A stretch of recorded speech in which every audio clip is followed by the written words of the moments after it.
Sebelumnya perkenalkan kami dari Fakultas Manajemen Universitas Bana Perjuangan Karawang. Di sini kami mau bertanya sedikit tentang usaha yang Bapak ini. Pertama mengenai filosofinya Pak, sejak tahun berapa berdirinya perusahaan ini? Saya masuk Karawang itu tahun 2011 karena kita pindahan dari Kalimantan. Terus dari sejarahnya sendiri timbul dari mana sih Bapak bisa punya ide untuk menjalankan bisnis ini Pak? Sebenarnya ini bukan murni punya saya, ini cabang. Kalau bosnya langsung ada, bosnya punya. Tapi cabang besarnya itu di mana?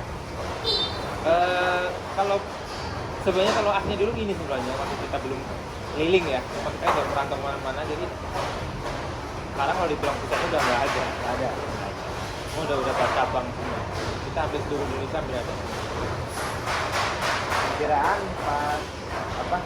pas ada ide buat bikin ini pada tahun berapa?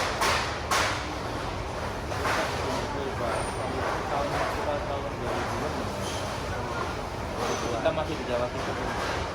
Berarti awalnya dari Jawa Timur. Ya dulu kan kita sebenarnya bikin biak kering. Oh, awalnya via kering, Iya. bukan kayak roti kayak gitu. Terus tahun 2000. Dan karena 2002 lah ya kita udah mulai ada kita bikin basah. Terus untuk rotinya sendiri ada variasinya kayak gitu Pak? Untuk di saya nggak ada. Ini hanya angkatan hijau doang. Ada kalau di cabang lain ada Oh, ada. coklat. Ada. Tidak boleh tahu alasannya nggak kenapa kalau di sini cuma memproduksi kacang hijau? Dulu saya udah berapa tahun itu saya bikin soalnya. Cuma kesini orangnya kayaknya jenuh kali Pak ya. Bosan. Banyak kacang hijau. Nah, jadi orang nggak bisa tertarik sama coklat. Kalau kelapa katanya, mau di kampung udah biasa makan kelapa dikasih roti kelapa. Coklat katanya makan anak-anak katanya. Kayaknya minatnya kurang aja. Terus untuk pemasarannya sendiri Pak, kayak misal ada iklan atau gimana apa kita mendistribusikan barangnya Pak? Enggak, kita nggak pakai iklan. Kita langsung ke target ini. Kita langsung ke agen-agen pasar. Agen-agen ya. Berarti udah punya pasarnya sendiri. Iya. Ya sebenarnya kita buka dari sini. Nawar-nawar dulu. Itu sekarang kayak udah punya pelanggan tetap kok. Sekarang kita udah punya jalurnya, udah punya lainnya gitu. Itu berarti si konsumennya ngambil barang sendiri ke sini Enggak, apa gitu? kita gini. Kita ada salesnya. Ya, kalau di sini proses produksinya secara manual apa ada Kita mesin? dapat di sini. Di manual. Iya. Berarti sampai sekarang kalau buat pemasaran mah nggak ada kayak iklan apa apa. Kita nyalakan ke pasar.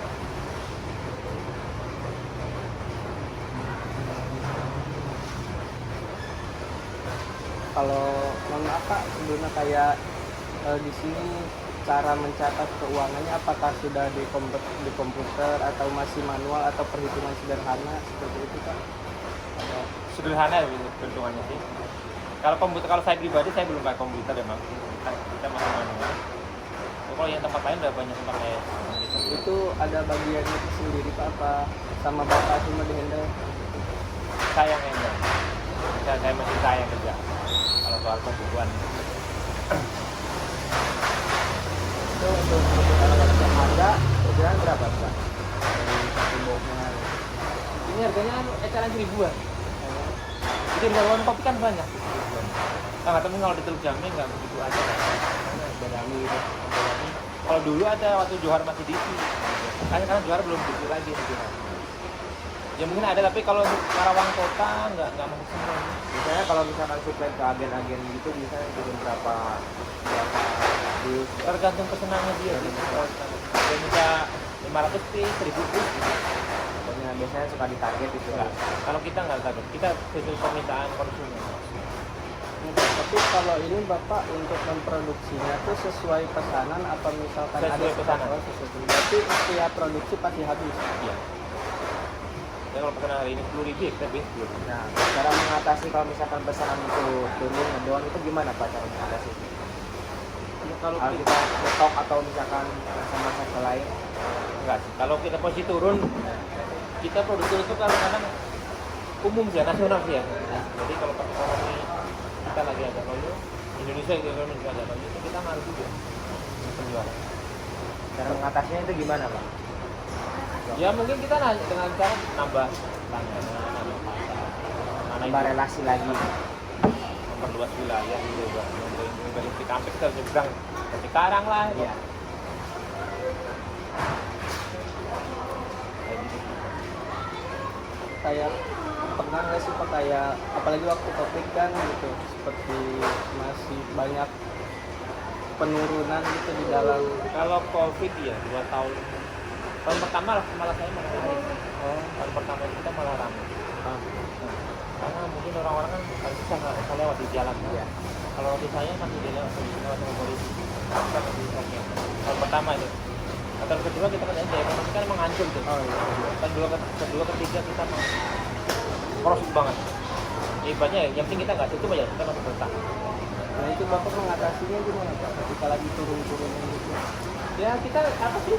Ya kita bikin semampunya aja, kita nggak berambisi harus bikin sekian gitu. Pokoknya semampunya di pasaran gitu, seberapa ya itu yang kita bikin. Berarti apa aja yang masuk diproses gitu ya? Jadi pokoknya kita Tidak tutup. nggak berambisi, wah kita harus bikin sekian puluh ribu sehari enggak. Ya kita ngalir aja kayak air gitu. Ya, karena memang faktornya ekonomi nasional itu pengaruh banget. Kedua, sekarang libur sekolah aja ini ngaruh. Bagaimana itu? Bayangkan anak-anak. Makanya kalau anak sekolah libur itu pengaruh banget. Itu jatuh 20%. Kalau untuk rata-ratanya Pak biasa penjualan dalam sehari kira-kira kurang lebih berapa Pak? Kalau saya bikin ya minus 100.000.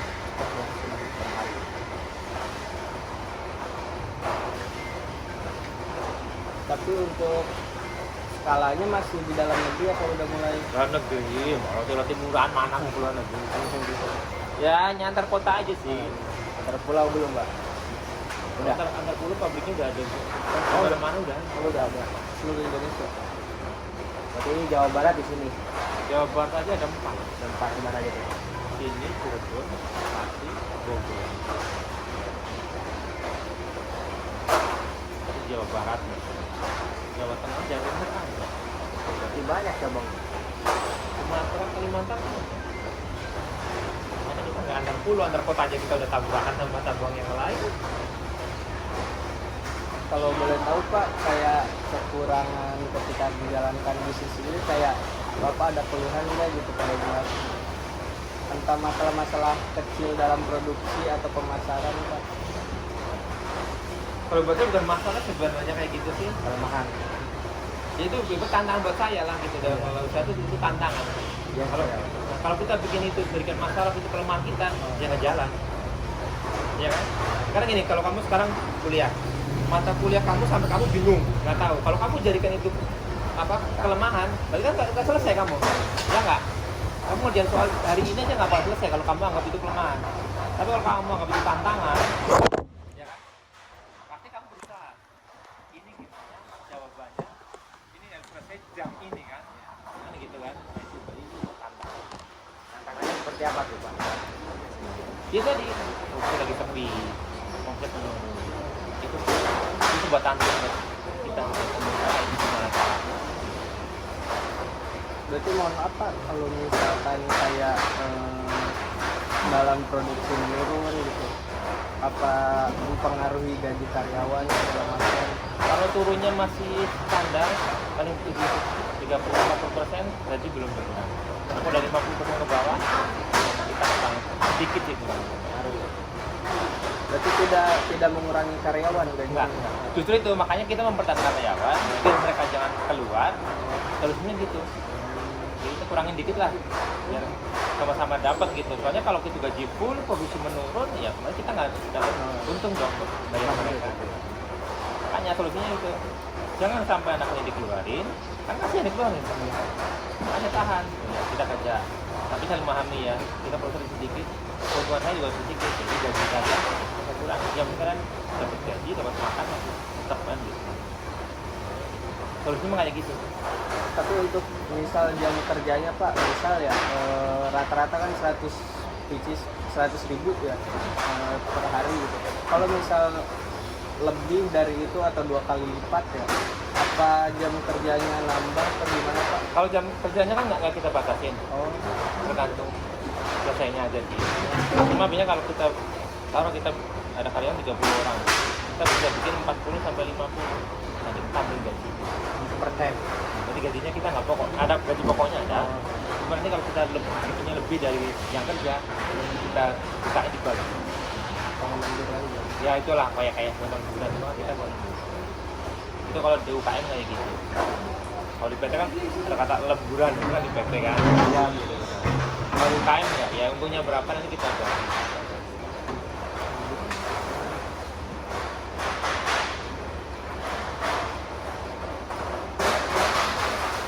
berarti untuk pencatatan keuangan masih manual. Manual.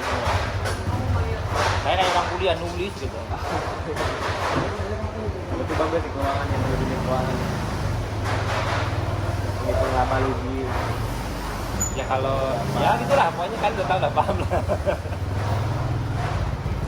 Itu yang kalian paham malah kan yang manajemennya nantinya. Tapi selain kayak dari Bapak misal punya pasar sendiri gitu, ada target-target lain nggak Pak yang buat produksi ini Pak? Kalau target itu sih enggak juga sih ya. Karena kita ngikutin perkembangan pasar aja sih. Jadi kita nggak tahu, taruh Cikampek kalau sekian ribu gitu. Enggak. Berarti kan ini ya Pak, kan kalau sekarang kayak roti-roti gitu kan ada banyak ya, apalagi yang dari iklan yang punya brand lebih besar ya. Nah gimana sih Bapak bisa menghadapi persaingan itu Pak? Kan kayak Bapak sendiri sedangkan tidak ada iklan atau apa, tapi masih bisa bertahan sampai saat ini. Kalau untuk di roti saya sistemnya kita jaga kualitas. Itu kualitas. Roti saya ya, kita mau bahan bakunya mahal kayak mau apa, kita nggak pernah ngurangin kualitas. Kualitas yang berbeda dari produk lainnya apa Pak? Dirasa. Kalau punya saya dirasanya sama isinya. Kita kan banyak roti gini-gininya ya. Itu sama bentuknya juga ya kan? Itu kalau bentuknya itu jelek banget. Ahli, kalau roti sirkuit itu paling jelek. Bentuknya, bulatnya pun nggak tentu sama. Gitu. Cuma dirasa sama isinya. Itu paling, menurut saya paling Unik berbeda dari produk iya. lain. Kalau orang lain roti gede taruh lah ya, gini. Tapi isinya paling segini. Ya kan? Kalau dikumpul-kumpul menjadi dikit. Nah, itulah. Itu kan apa? Ya roti kan dikembangin. Jadi gede, mekatnya gede. Tapi isinya kan sedikit.